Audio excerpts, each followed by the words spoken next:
आप हमें ये बताइए कि आजकल साइबर क्राइम जो है काफ़ी ज़्यादा चल रहा है, जिसमें कि छोटे बच्चे बहुत जल्दी उसकी गिरफ्त में आते हैं। जिन चीज़ों के लिए हम बच्चों को पहले मना करते थे कि इंटरनेट पे कम से कम जाओ, कंप्यूटर पे मत बैठे रहो, तो वही चीज़ों को हम आज इनकरेज कर रहे हैं।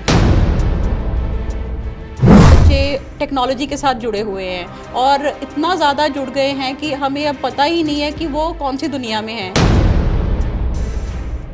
लेकिन पेरेंट्स हर वक्त तो बच्चों पे ध्यान रख नहीं सकते। तो हमें पहले पेरेंट्स को उस चीज़ की अवेयरनेस लानी है कि सबसे पहले तो अपने बच्चे का चेक करें कि स्क्रीन टाइम कितना है। वो पेरेंट्स को पता होना चाहिए कि बच्चा कौन कौन सी साइट्स को विजिट कर रहा है, कि बच्चे को ऐसा ना लगे कि पेरेंट्स मेरे पे बिल्कुल थानेदारी कर रहे हैं या बहुत ज़्यादा स्ट्रिक्टनेस कर रहे हैं। नमस्कार, D5 चैनल हिंदी देख रहे दर्शकों का मैं वंदना स्वागत करती हूँ। आज हमारे स्टूडियो में आई हैं पंजाबी यूनिवर्सिटी से साइकोलॉजी डिपार्टमेंट की डॉक्टर दमनजीत संधू। डॉक्टर साहब, आपका बहुत बहुत स्वागत है। Thank you ma'am, thank you. आप हमें ये बताइए कि आजकल साइबर क्राइम जो है काफ़ी ज़्यादा चल रहा है, जिसमें कि छोटे बच्चे बहुत जल्दी उसकी गिरफ्त में आते हैं। तो जो छोटे बच्चे होते हैं उनको इंटरनेट यूज़ करते वक्त किन बातों का खास ध्यान रखना चाहिए? वंदना जी, बहुत अच्छा क्वेश्चन है और बहुत रेलेवेंट है आजकल के टाइम के लिए, क्योंकि सारी जो बच्चों की पढ़ाई लिखाई है, एजुकेशन है, वो ऑनलाइन हो गई है।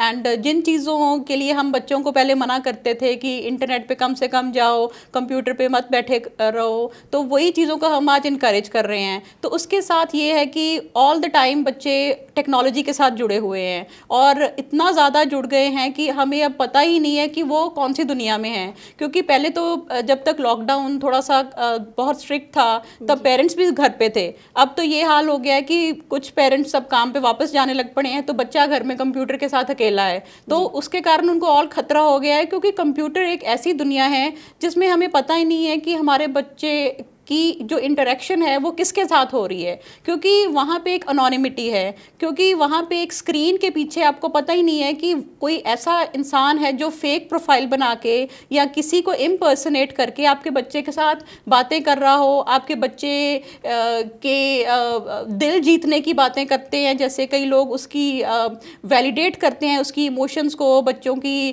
कोई ना कोई भावनाओं को पकड़ के उसको अपने पास लाने की कोशिश करते रहते हैं। तो स्लोली बच्चा जो भी अपने पेरेंट्स के साथ कोई ना कोई जिनकी कंप्लेंट्स हैं या फ्रेंड्स के साथ कोई ना कोई इश्यूज हैं, वो बच्चे ऐसे लोगों के साथ इमोशनली क्लोज हो जाते हैं। सो इसके अलावा इवन अपने जो नॉन पीयर ग्रुप है, जो अपने एज मेट्स हैं या अपने क्लासमेट्स हैं, उनके साथ भी बच्चों का आजकल ऑनलाइन लड़ाई झगड़ा, छेड़छाड़, कोई ना कोई बदतमीज़ी, कोई गलत बात करना, कोई ना कोई सेक्सुअली एक्सप्लिसिट बात करना या लड़कियों को कोई ना कोई छेड़छाड़। सो ये सारी चीज़ें हैं जो बच्चों के लिए बहुत डेंजरस हो गई हैं। जी, लेकिन पेरेंट्स हर वक्त तो बच्चों पे ध्यान रख नहीं सकते। इसके लिए उन्हें क्या रोल अदा करना चाहिए? पेरेंट्स का एक्चुअली पेरेंट्स को ज़्यादा अवेयरनेस भी नहीं है। अगर हम बात करें सबसे पहले जो मीडिया लिटरेसी या डिजिटल लिटरेसी जो बच्चों को बताना है कि क्या सही है क्या गलत है, वो तो काम पेरेंट्स का ही है। बट हमारे कंट्री में सबसे पहले तो ये प्रॉब्लम है कि ज़्यादातर जो बच्चे हैं उनके पेरेंट्स ने कभी खुद इंटरनेट इतना यूज़ नहीं किया अपार्ट फ्रॉम कम्युनिकेशन। उनको ज़्यादा से ज़्यादा पता होगा कि मैसेज सेंड कैसे करते हैं या ईमेल चेक करते हैं, इसके अलावा उनको कंप्यूटर का कुछ पता नहीं है। सो पेरेंट्स को तो पहले मुझे लगता है कि जिस तरह के आज हम प्रोग्राम कर रहे हैं या ऐसे जो भी जिनके साथ हम सोसाइटी को रीच आउट कर लें, तो हमें पहले पेरेंट्स को उस चीज़ की अवेयरनेस लानी है कि सबसे पहले तो अपने बच्चे का चेक करें कि स्क्रीन टाइम कितना है, कि वो कितना टाइम स्क्रीन पे स्पेंड कर रहा है। ठीक है, पढ़ाई लिखाई के लिए उसको बहुत ज़्यादा इसमें इन्वॉल्व रहना पड़ेगा। जैसे 3-4 घंटे तो सारा स्कूल वर्क उनका ऑनलाइन ही चल रहा है, बट अपार्ट फ्रॉम दैट बच्चा कितना टाइम गेम्स खेल रहा है, कितना टाइम सोशल नेटवर्किंग कर रहा है, एंड और बहुत सारी एक्टिविटीज़ हैं। इवन बर्थडे पार्टीज आजकल ऑनलाइन मनाई जा रही हैं। सो पेरेंट्स को सबसे पहले तो ये देखना है कि बच्चा कितना टाइम स्क्रीन पे है। स्क्रीन टाइम मतलब कितना वक्त वो अपना दिन का कंप्यूटर पे बिता रहा है, चाहे वो लैपटॉप पे है, चाहे टैबलेट पे है, चाहे किसी भी इलेक्ट्रॉनिक गैजेट पे है। तो उसको उसके बारे में पेरेंट्स को थोड़ा रिस्ट्रिक्शन लगानी पड़ेगी बट वो भी बहुत ही एक लीनियंसी के साथ, इन अ वे कि बच्चे को बहुत ज़्यादा सफोकेट नहीं करना। वो भी हम इस चीज़ के बारे में बात करेंगे कि बच्चे को ऐसा ना लगे कि पेरेंट्स मेरे पे बिल्कुल थानेदारी कर रहे हैं या बहुत ज़्यादा स्ट्रिक्टनेस कर रहे हैं। सो फर्स्ट ऑफ ऑल तो स्क्रीन टाइम है। सेकेंड है कि बच्चा जो साइट्स विजिट कर रहा है वो पेरेंट्स को पता होना चाहिए कि बच्चा कौन कौन सी साइट्स को विजिट कर रहा है, एंड उनमें कोई ऑब्जेक्शनेबल कंटेंट तो नहीं है। क्योंकि आप अगर देखें तो पिछले लॉकडाउन में ही इंडिया में 95% cases of cyber pornography consumption बढ़ गए हैं, और ये छोटे छोटे बच्चों में भी पाया गया है कि वो पॉर्न साइट्स को विजिट करते हैं। सो ऑब्जेक्शनेबल कंटेंट के बारे में पेरेंट्स को ध्यान रखना चाहिए कि उसकी गूगल की सर्च हिस्ट्री में जाके देखें कि बच्चों ने कौन सी साइट्स विजिट की हैं। तो थर्ड चीज़ है बच्चों की जो सोशल नेटवर्किंग है, कि वो कौन कौन से ऐप्स यूज़ कर रहे हैं, कौन कौन से सोशल मीडिया प्लेटफॉर्म्स पे बच्चे हैं, इंस्टाग्राम पे हैं, फेसबुक पे हैं, वो सारा पेरेंट्स को पता होना चाहिए। और साथ में ये ज़रूर देख लें कि उन सोशल जो भी इनके इंटरेक्शन सोशल मीडिया प्लेटफॉर्म्स हैं, बच्चों की जो बातचीत है, कन्वर्सेशन है या चैट है, वो किन लोगों के साथ हो रही है, उसके साथ जो एडिड फ्रेंड्स हैं वो किस तरह के हैं, क्या पेरेंट्स उनको जानते हैं, क्या उसके एज ग्रुप के हैं कि कोई अननोन पीपल हैं, वो सारा पेरेंट्स को पता होना चाहिए। और सबसे इम्पॉर्टेंट चीज़ है कि जो छोटे बच्चे हैं जैसे 15-16 साल तक के, पेरेंट्स को उनके पासवर्ड्स पता होने चाहिए, कि जो इनके सोशल मीडिया के प्लेटफॉर्म्स के पासवर्ड्स हैं वो पेरेंट्स के पास होने चाहिए, सो दैट पेरेंट्स को पता हो कि कभी भी कोई प्रॉब्लम आती है तो हम इसको खोल के चेक कर लें कि बच्चा कोई गलत काम तो नहीं कर रहा, या कोई गलत इंसान इसको कन्विंस करने के लिए कोशिश तो नहीं कर रहा किसी गलत काम के लिए। सो ये बेसिक पॉइंट्स हैं जो as a parent I think आपका पूरा राइट है, और इसके बारे में आप बच्चे के साथ कन्वर्सेशन कर सकते हैं। इंटरनेट यूज़ करने के क्या क्या खतरे हो सकते हैं, ये हमारे दर्शक भी जानना चाहेंगे, और पेरेंट्स को भी नहीं पता होता है ज़्यादातर तो कि क्या खतरे होते हैं। सबसे पहले वंदना जी, जैसे मैंने अभी आपको बताया कि सोशल नेटवर्किंग बहुत ज़्यादा बढ़ गई है, तो हर बच्चे के पास इंस्टाग्राम है, स्नैपचैट है, और उसमें बहुत सारे लोग हैं। तो एक बच्चे यहाँ पे इस तरह की फ्रेंडशिप्स कई बार ऐसे कर लेते हैं जो वो अपने भोलेपन में उनको समझ नहीं आता कि जो इंसान के साथ उसने फ्रेंडशिप की है वो एक्चुअली वही इंसान है कि कोई किसी की आईडी फेक बना के उनके साथ कन्वर्सेशन कर रहा है। क्योंकि यहाँ पे इंटरनेट पे बहुत सारे ऐसे लोग हैं, परवर्टेड लोग हैं, जो मानसिक तौर पे बीमार हैं, जिनको हम पीडोफाइल्स कहते हैं, जिसे चाइल्ड सेक्स अब्यूज़ करने वाले लोग। देखो लॉकडाउन पीरियड में अब ये सारे लोग तो घरों में थे, बट जिनके पास ऐसी उनकी टेंडेंसीज हैं, इम्पल्सिस हैं, वो हटते तो हैं नहीं हैं। अब उनको बच्चे जब आम नहीं मिलते, रियलिटी में इनको नहीं दिखते, तो वो फिर क्या करते हैं, वो ऑनलाइन ही ढूंढते हैं कि हम ऐसा कोई ना कोई बच्चा अपने किसी को ट्रैप कर लें ताकि वो कल को हमें हमारे मतलब के लिए हम उसको यूज़ कर सकें। सो सबसे बड़ी थ्रेट जो मुझे लगता है वो ये है कि जो बच्चों के सर्कल में लोग होते हैं, बच्चों को पता नहीं होता कि वो जिससे बात कर रहे हैं वो वाकई वो इंसान है कि कोई और है। तो ऐसे लोग बच्चों को फिर आहिस्ते आहिस्ते ब्लैकमेल करना शुरू कर देते हैं, उनको थोड़ा थोड़ा एल्योर करते हैं, जिसको हम कहते हैं ग्रूमिंग। बच्चों को आहिस्ते आहिस्ते ये सेक्सुअल एक्टिविटी, सेक्सुअल कन्वर्सेशन की तरफ ले जाते हैं, और जब बच्चे इनकी बात मानना बंद कर देते हैं तब ये फिर इनको ब्लैकमेल भी कर सकते हैं कि हमें आके मिलो, उस जगह पे आओ, या अपने पेरेंट्स का क्रेडिट कार्ड का नंबर दो, अगर नहीं दोगे तो हम तुम्हारी पुरानी सारी चैट लीक कर देंगे, या तुम्हारी पुरानी फ़ोटोग्राफ्स जो तुमने हमें भेजी हैं, या जो जो आपने अपनी बातें शेयर की हैं पर्सनल लाइफ की, वो सारी हम लीक कर देंगे तुम्हारे टीचर्स को, तुम्हारे फ्रेंड्स को। सो बच्चे बहुत डर जाते हैं और मानसिक रूप से भी वो बहुत प्रभावित होते हैं इस चीज़ से। इनके और क्या परिणाम हो सकते हैं? देखो ये तो एक हो गया कि सेक्सुअल एंगल की अगर हम देखें कि चाइल्ड सेक्स अब्यूज़ के एंगल से ऐसे लोग बच्चों को मिसयूज़ कर सकते हैं। बहुत सारे केसेस यहाँ पे आते हैं जिनको हम ऑनलाइन प्रेडेटर्स कहते हैं। सो सेकेंडली दूसरे है कि जो साइबर बुलिंग है, जो कि जैसे मैंने आपको बताया था कि बच्चे के अपने सर्कल में उसके फ्रेंड्स, उसके क्लासमेट्स, या जिन लड़कों या लड़कियों को वो जानता है, वो सारे ही उसके अगेंस्ट गैंग अप कई बार होते हैं। जैसे स्कूल्स में बुलिंग होती है, हमारी सबकी हुई है, कोई ना कोई एक जो बच्चा थोड़ा स्ट्रांग था, बदमाश सा था, वो सबको तंग करता था। तो आजकल बुलीज क्या करते हैं, वो कंप्यूटर पे ही कोई ना कोई थ्रेट कर देते हैं, कोई उसका मजाक उड़ाना, कोई भी ऐसी बदतमीज़ी वाली बात करना।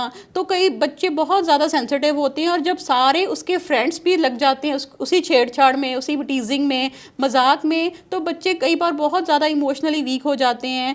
एंड बहुत सारे ऐसे केसेस आते हैं जहाँ पे बच्चे स्कूल जाना बंद कर देते हैं, डिप्रेशन में आ जाते हैं, एंग्जाइटी में आ जाते हैं। और इतना भी हुआ है कि स्टडीज़ हैं जहाँ पे बच्चे इतने ज़्यादा इस चीज़ से प्रभावित हुए हैं, परेशान हुए हैं कि ऑनलाइन बुलिंग की वजह से नेक्स्ट डे 1-2 बच्चों ने अपने फादर की गन ली और स्कूल में जाके शूट आउट कर दिया बदला लेने के लिए। सो ये किसी भी लेवल तक ह्यूमन माइंड को इफ़ेक्ट कर सकता है, ये जो साइबर बुलिंग की प्रॉब्लम है।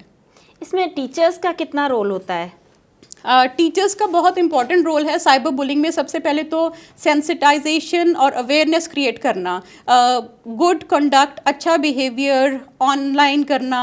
जैसे हमें कहते हैं कि एटिकेट्स होने चाहिए हमारे रोज़, जैसे हम लोगों के साथ बात करते हैं, गुड मैनर्स। सिमिलरली टीचर्स को एक ऐसा कल्चर प्रमोट करना चाहिए, क्योंकि ये भी एक बहुत इंपॉर्टेंट लाइफ का पार्ट है। जो साइबर वर्ल्ड है या साइबर स्पेस है, everybody is now present there. So teachers को एक बच्चों में हमेशा मोटिवेट करना कि वहाँ पे बी गुड सिटीजन्स, जिनको हम नेटिजन्स बोलते हैं, कि वहाँ पे be respectful, be kind to each other, और कोई भी ऐसी बात मत बोलो जो तुम बाद में पछताओ, या बहुत ज़्यादा किसी भावना में आके, किसी भी इमोशन में आके, बहुत गुस्से में आके, या बहुत ही किसी खुशी में आके कुछ भी ऐसा लिखते हैं ना, क्योंकि ये कल तुम इन चीज़ों के लिए कल को रिग्रेट कर सकते हो। सो एक एजुकेशन देनी, अवेयरनेस देनी इन चीज़ों की, ये छोटी छोटी बातें टीचर्स का बहुत बड़ा इंपॉर्टेंट रोल है। प्लस टीचर्स एक ऐसा एटमॉस्फेयर ऑफ कॉन्फिडेंस क्रिएट कर सकते हैं कि अगर कोई बच्चा क्लास में बुली हो रहा है, ऑनलाइन कंप्यूटर पे कोई उसको तंग कर रहा है, कोई किसी ने उसकी फेक प्रोफाइल बना दी है, या कोई उसके बारे में गलत कमेंट्स लिखे जा रहे हैं, तो बच्चों को इतना कॉन्फिडेंस हो कि वो हमारे से आके, टीचर से आके बात कर ले, कि उनको लगे कि उनको जस्टिस मिलेगा। ये नहीं कि उसको उल्टा ही डांट पड़ेगी या मैटर को बहुत बुरी तरह सुलझाया जाएगा। सो इस तरह का कॉन्फिडेंस बनाना पड़ेगा हमें स्टूडेंट्स के साथ, ताकि हमारे जो स्टूडेंट्स हैं वो हमें आके अप्रोच कर लें और दे हैव अ बिलीव कि हमें जस्टिस मिलेगा। कई बार जो बच्चे होते हैं वो डर जाते हैं और ये बात किसी को नहीं बताते हैं, और जिसका उन्हें बहुत गंभीर परिणाम भी भुगतना पड़ता है। तो ऐसे में बच्चों को आप क्या कहना चाहेंगी?